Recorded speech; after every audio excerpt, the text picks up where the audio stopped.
नीटच्या paper फुटी प्रकरणाचे धागेदोरे हे महाराष्ट्रात आले आणि लातूरच्या मोठे गावकऱ्यांवर सुद्धा सीबीआयनं कारवाई केल्याचं समजते.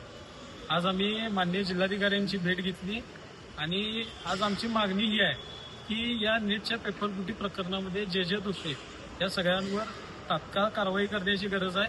त्याचबरोबरीनं कोल्हापूर जिल्ह्यामध्ये अशा अनेक कोचिंग क्लासेस, अनेक अकॅडमी आहेत ज्यांचं खासगी महाविद्यालयांबरोबर टायअप आहे आणि हे विद्यार्थी ऍडमिशन फक्त संबंधित कॉलेजेसला आहे, परंतु दिवसभर हे या अकॅडमीत असतात.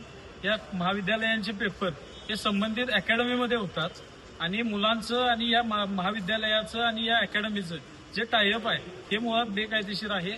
शासनाची ग्रँट, शासनाचं अनुदान लाटण्याचा आणि गोरगरीब विद्यार्थ्यांना शिक्षणापासून वंचित ठेवण्याचा जो डाव आहे हा या संबंधित संस्था चालकांचा आहे, महाविद्यालयांचा आहे आणि कोचिंग अकॅडमीचा आहे. जिल्हा प्रशासनाचे, शिक्षण विभागाचे सुद्धा हात या प्रसंगामध्ये ओले झालेत का अशी शंका खरं तर आमच्यासारख्यांना येते आणि यामुळे आमची कारवाईची मागणी आहे. या संदर्भामध्ये जे कोणी दोषी असतील त्यांच्यावर कडक कारवाई आमची अपेक्षित आहे आणि जर ही कारवाई झाली नाही तर संबंधित कोचिंग सेंटरला टाळं टोकल्याशिवाय आम्ही शांत बसणार नाही.